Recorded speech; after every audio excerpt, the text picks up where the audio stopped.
Sir की uniform दिखा दीजिए, देखिए कैसे टाइड की सफेदी जैसी चमक रही है चकाचक। भैया मैं खुद कोटा राजस्थान से आया हूँ और आप लोग सर के जूते दिखा दीजिए, बारिश की एक बूंद तक यूनिफॉर्म या इस पर नहीं है, पैर खराब हुए पड़े। देखिए। ये आपने वीडियो देख ली, ये अभिजीत दीपके हैं। इस पर कई प्रकार के कमेंट्स आ रहे हैं। कोई अभिजीत दीपके के समर्थन में है, कोई कह रहा है कि ह्यूमिलिएट कर रहे हैं अभिजीत दीपके दिल्ली पुलिस को, क्योंकि दिल्ली पुलिस के मैनुअल में है कि जूते चमकने चाहिए, वर्दी पे क्रीच होनी चाहिए। ये दिल्ली पुलिस के मैनुअल में या किसी भी सेना के मैनुअल में होता है। तो अभिजीत दीपके अपनी सीमा से बाहर जाकर दिल्ली पुलिस को ह्यूमिलिएट कर रहे हैं, उनको बेइज्जत कर रहे हैं, इस प्रकार के लोग कमेंट कर रहे हैं। लेकिन सवाल है कि ये मामला सरकार बनाम कॉकरोच से दिल्ली पुलिस बनाम कॉकरोच कैसे हो गया। 2 जुलाई की पहली तस्वीर, मैं ये तस्वीर एक दिखाता हूं। ये तस्वीर आप देखिए।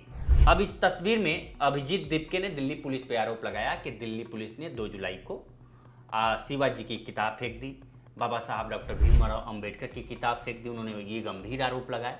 हालांकि इस मुद्दे पर लोकमत ने दिल्ली पुलिस से भी बात करने की कोशिश की, लेकिन दिल्ली पुलिस कैमरे के सामने कुछ नहीं बोली, इस पर कोई जवाब नहीं दिया। लेकिन आप जब बैक साइड कैमरे बात करते हैं दिल्ली पुलिस से, तो दिल्ली पुलिस का ये कहना है कि आप यहाँ देख लीजिए, चारों तरफ कैमरे लगे हुए हैं। अभिजीत दीपके के जो लोग हैं वो खुद कैमरे लेके घूमते रहते हैं। अगर एक भी वीडियो दिखा दें कि दिल्ली पुलिस ने बाबा साहब भीमराव अंबेडकर की किताब फेंकी है, शिवाजी की किताब फेंकी है, तो हम उस पर सख्त कार्रवाई करेंगे। लेकिन ऐसी कोई घटना नहीं हुई है। अब ये मामला धीरे धीरे जब आप जाएंगे वहां देखेंगे, तो अब मामला धीरे धीरे ये दिल्ली पुलिस के खिलाफ भी होने लगा है। अभी तक सरकार के खिलाफ था, अभी भी सरकार के खिलाफ है, सिस्टम के खिलाफ है। लेकिन इसमें और भी कॉकरोच जनता पार्टी में जो और प्रदर्शनकारी हैं, उनसे भी जब आप बात करेंगे, तो हमने सोचा कि भाई ये अब सरकार धर्मेंद्र प्रधान के इस्तीफे से लेके अब दिल्ली पुलिस पे ये मामला कैसे बढ़ता जा रहा है। रोज न रोज अभिजीत दीपके दिल्ली पुलिस के खिलाफ कोई ना कोई पोस्ट और कोई ना कोई उन दिल्ली पुलिस पे आरोप लगाते हैं। तो हमने सोचा कि क्यों ना वहाँ जाके वहाँ से लोगों से बातचीत की जाए कि क्या वास्तव में दिल्ली पुलिस इस प्रदर्शन में अड़ंगा लगा रही है। तो कई लोगों से हमने बातचीत की जो वहाँ प्रदर्शन में शामिल हैं, जो छत्तीसगढ़ से, बिहार से, उड़ीसा से, महाराष्ट्र से आए हुए हैं। सुनिए उन्होंने क्या कहा। हाँ, सिक्योरिटी व्यवस्था ठीक है, लगी है, पुलिस भी अपनी जिम्मेदारी निभा रही है, साथ ही हम भी प्रोटेस्ट में लगे हैं। हम भी चाहते हैं कि किसी तरह की उत्पात ना हो और छात्र भी सुरक्षित रहे, प्रोटेस्ट में शामिल लोग भी सुरक्षित रहे और अपनी बातों को सरकार तक पहुंचाए, ये हम चाह रहे हैं। आपको रोकी दिल्ली पुलिस? नहीं, आराम से आप आ गए? हाँ आ गए। आपका क्या नाम है? नैनदास मणिकपुरी, छत्तीसगढ़ आप से। कहाँ से आए हैं? छत्तीसगढ़ रायपुर। आप भी छत्तीसगढ़ से आए हैं? हाँ जी, कमरता जिला से। तो आपको कोई परेशानी यहाँ नहीं हुई आने में ना? नहीं नहीं दिल्ली पुलिस की तरफ से कोई रोक टोक? नहीं नहीं, दिल्ली पुलिस कैसा व्यवहार है?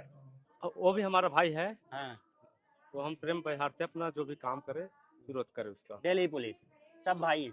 भाई अब दरअसल इस आंदोलन में 2-3 प्रकार के लोग हैं। वो ये पहले लोग वो हैं जो ये मान चुके हैं कि नहीं, दिल्ली पुलिस गलत ही कर रही है, जो भी कर रही है वो गलत कर रही है। इसमें अभिजीत दीपके भी हैं। अभिजीत दीपके से जब हमने दिल्ली पुलिस पे सवाल किया, तो अभिजीत दीपके दिल्ली पुलिस पे भड़क गए और उन्होंने दिल्ली पुलिस पे तमाम आरोप लगाए। सुनिए उन्होंने क्या कहा। पुलिस का रवैया कैसा है इस पूरे प्रोटेस्ट को लेकर? बहुत ही खराब। दो तरीके की बातें चल रही हैं। एक बात चल रही है जैसे आप कर रहे हैं, आप पहले बता लीजिए, फिर मैं दूसरी बात बोलूंगा। बहुत ही खराब रहा है। मुझे पता है लोगों को ये लग रहा है कि पुलिस ने परमिशन दे दी, पुलिस उठा नहीं रही है, पुलिस फोर्स ने यूज कर रही है। इसका मतलब इन लोगों की सेटिंग है। हाँ, सेम ये बातें चल रही हैं। अगर आप पॉलिटिकली थोड़ा भी पॉलिटिकली समझते हो, अगर किसी को रिलेवेंट करना है तो उसके अगेंस्ट कभी फोर्स यूज मत करना। फोर्स यूज करके आप उनको बड़ा बना दोगे। जो भी लोग पॉलिटिक्स समझते हैं वो मेरी बात समझ जाएंगे। आप मतलब आप कह रहे हैं कि नहीं, पुलिस इसलिए कुछ नहीं कर रही है ताकि अगर हम कुछ करेंगे तो बड़े बन जाएंगे ये लोग। अभिजीत बड़े बन तो जाएंगे। पुलिस कर क्या रही है? पुलिस यहाँ लोगों को परेशान कर रही है। जो लोग यहाँ पर पानी डोनेट कर रहे हैं, पुलिस उनके घर पर रात के 9-10 बजे पहुंच रही है कि पानी क्यों दे रहे हो तुम वहां जाकर। अनिकेत पाटिल नाम का लड़का जो यहाँ चाय का ठेला लगाता था, अनिकेत पाटिल के घर पर पुलिस चली गई, तो चाय क्यों बांट रहा है वहां पर? ये सब हो रहा है। और कल पुलिस ने जो बच्चे फ्री की लाइब्रेरी लगा रहे थे यहाँ पर, वो लाइब्रेरी की किताबें फेंक दी। उस किताबों में क्या था? छत्रपति शिवाजी महाराज की किताब थी, डॉक्टर बाबा साहेब अम्बेडकर की किताब थी, भगत सिंह की किताब थी। और जब उन बच्चों ने पूछा कि आपने छत्रपति शिवाजी महाराज की किताब क्यों फेंकी, बाबा साहेब अम्बेडकर की किताब क्यों फेंकी, भगत सिंह की किताब क्यों फेंकी, पुलिस उनको घसीट कर लेकर गई पुलिस बूथ में। वहां पर एसीपी अजय शर्मा और जो उनके साथ कोई नीरज साहू था, उन दोनों ने मिलकर उन 2 बच्चों को पीटा और कहा बड़ा नेता बनना है तुम्हें, आओ तुम्हें नेता बनाते हैं, तुम कॉकरोच ना बहुत ही नेतागिरी करने लगे हो, तुम्हारा खात्मा तो हम ही करेंगे। तो पुलिस ऐसे लैंग्वेज कर रही है, उनके यहाँ निशाना है, उन बच्चों के अच्छा। हाथों से खून निकला, तो पुलिस ने इस तरह मारा है। तो भले ही लोगों को लग रहा हो कि पुलिस कुछ कर नहीं रही है, पुलिस जो कर रही है यहाँ की हिम्मत तोड़ने की कोशिश कर रही है। पता है बहुत ज्यादा धूप है, धूप में लोगों को पानी चाहिए तो पानी रोक रही है, ह्यूमन राइट्स का वॉयलेशन कर रही है पुलिस यहाँ पर, फोर्स से भी ज्यादा बदतर हो इस्तेमाल कर रही है। जो टैक्टिक्स पुलिस यूज कर रही है ना, वो फोर्स यूज करने से भी ज्यादा बदतर है। हम तो चाहते हैं हम पर वाटर कैनन चढ़ा दो, चला दो वाटर कैनन, हमें पीने के लिए पानी मिल जाएगा, हमें गर्मी नहीं लगेगी, लेकिन हमें तड़पा रही है पुलिस यहाँ पर। पुलिस से बात हुई हमारी, तो हमने कल जो वीडियो आप बता रहे थे कि बाबा साहब अम्बेडकर शिवाजी की किताबें फेंक दी गई, तो पुलिस ने कहा कि ये नैरेटिव गढ़ा जा रहा है पुलिस के खिलाफ। आप सोचिए कि हमारे पुलिस के एक एक अधिकारी, एक एक कर्मी इतने पसीने में उनकी सिक्योरिटी की ये कर रहे हैं। अगर पुलिस को अगर हटाना होता तो पुलिस ने 1 दिन की परमिशन दी थी। मैं कह रहा हूँ ना, मैं वही तो कह रहा हूँ, ये हमारी हिम्मत तोड़ना चाहते हैं। इनको पता है अगर ये हमें यहाँ से उठा लेंगे या हमारे अगेंस्ट फोर्स यूज करेंगे, तो जो देश में ऑलरेडी लोग परेशान है इन लोगों से, जो देश में ऑलरेडी गुस्सा है वो गुस्सा बढ़ेगा। तो चालाक है ये लोग सर। अब देखिए 1-2 महीना रुकिए, 1-2 महीने बाद हमारे ऊपर केसेस लगाएंगे ये। इनको अभी पता, अभी केसेस लगा देंगे तो अभी सिंपैथी बढ़ जाएगी हमारे लिए। 1-2 महीने बाद केसेस लगाएंगे ये क्लिप आप रखना अपने पास, 1-2 महीने बाद यूज करना ये। अच्छा, पुलिस एक बात कर रही, हमने पूछा कि आप कह रहे हैं, पुलिस कह रही थी कि इनको ये इलीगल रूप से प्रोटेस्ट कर रहे हैं। पुलिस कह रही है हमारे पास बहुत सारे ऐसे लोग आ रहे हैं जो कह रहे हैं कि हमको जंतर मंतर पर प्रोटेस्ट करना है, लेकिन हम लोग उनको समझा के भेज रहे हैं कि नहीं, वो स्टूडेंट्स का मुद्दा है। अच्छा, मैं पुलिस को पहले कहना चाहता हूँ, कल जो एसीपी अजय शर्मा और नीरज साहू ने छत्रपति शिवाजी महाराज की बुक फेंकी, डॉक्टर अम्बेडकर की बुक सड़कों पर फेंकी, भगत सिंह की बुक सड़कों पर फेंकी, क्या वो लीगल है? पहले उस पर कार्रवाई करो। जो अपमान किया आपने, और मैं मराठी हूँ, महाराष्ट्र से आता हूँ मैं, शिवाजी महाराज हमारे लिए देवत के बराबर है, उससे कम नहीं है वो। तो वो अपमान तो हम सहेंगे नहीं। और दूसरी बात, हमें क्या कानून सिखा रहे हो? सारे कानून हम लोगों के लिए क्या?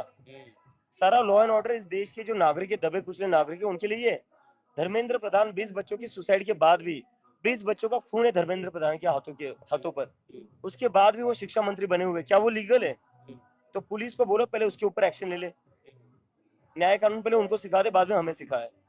Protest is a democratic right, is a fundamental right. हम कहीं से भी कुछ असंवैधानिक नहीं कर रहे, संविधान हमने भी पढ़ा है।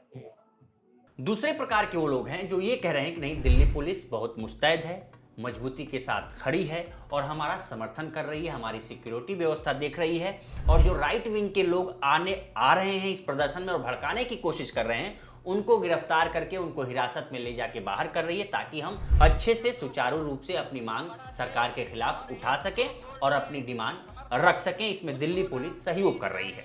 सुनिए उन लोगों को। हमारी सिक्योरिटी देख रही है, यहाँ लोग हर सिक्योरिटी चेक कर रही है, पीसफुली जो प्रोटेस्ट को करवा रही है, तो सपोर्टिव तो है। तो ये इसके थैंक यू बोलेंगे, अच्छा काम सपोर्ट कर रही है, लेकिन जो गलत उसको बोलेंगे कि आपने उसके बात धक्का मुक्की क्यों करी जो है। अब तीसरे प्रकार के लोग हैं जो मिली जुली प्रतिक्रिया देते हैं। वो कहते हैं कि कुछ मामलों में दिल्ली पुलिस ठीक है और कुछ मामलों में दिल्ली पुलिस गलत भी है।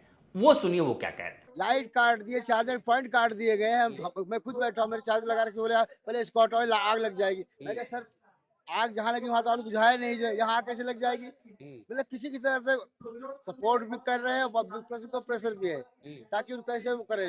अब पूरे इस आंदोलन का अगर आप एक निचोड़ निकालें, जो मैं अपने आंखों से देखा हूं, उसमें आप देखेंगे आज से कुछ दिन पहले जब शुरू हुआ था ये आंदोलन, उसके दूसरे तीसरे दिन हमने एक वीडियो बनाई थी। उसमें हमने कहा था कि और आंदोलनों की अपेक्षा ये आंदोलन शांतिपूर्ण और सुचारू रूप से चल रहा है।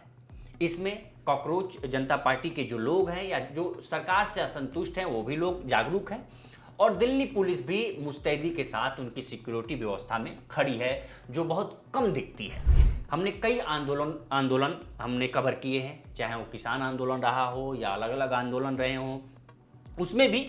लेकिन यहाँ दिल्ली पुलिस का रवैया नरम दिखता है, सिक्योरिटी व्यवस्था आपकी टाइट है। आप गेट पे जब जाएंगे तो पर्ची लेके साटी जा रही, हर व्यक्ति को नोटिस किया जा रहा कि कोई ऐसा व्यक्ति ना आ जाए जो दंगा यहाँ आंदोलन को भड़का दे। उनको आइडेंटिफाई किया जा रहा, उनको बाहर किया जा रहा है। दिल्ली पुलिस चेकिंग में लगी है कि कोई अव्यवस्था ना हो, यहाँ कोई परेशानी, आंदोलनकारियों के लिए कोई परेशानी ना हो।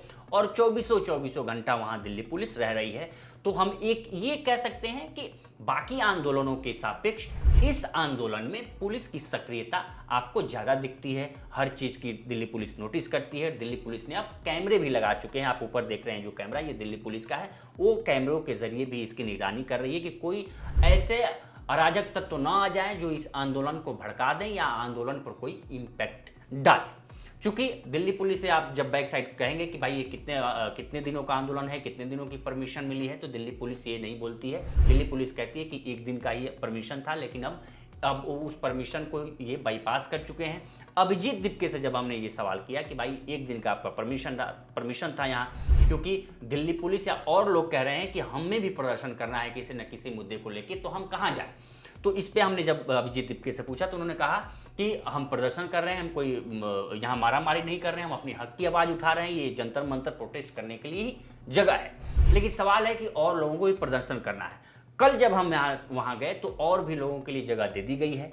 वहाँ भरत जो तिवारी हैं, जिनका इनकाउंटर हुआ था बिहार में, उनके न्याय की मांग हो रही है। दूसरी तरफ E20 जो पेट्रोल डीजल में हो रहा है, उसको लेके मांग हो रही है। दूसरी जगह पे आप जाएंगे तो वहाँ EVM हटाओ के लिए प्रोटेस्ट हो रहा है। अब कॉकरोच जनता पार्टी के साथ अलग अलग हिस्सों में भी और 2-3 प्रोटेस्ट आपको देखने को मिलेंगे। ये मिलेंगे, यानी कि कुल मिला के सिक्योरिटी व्यवस्था को लेकर दिल्ली पुलिस चाक चौबंद है।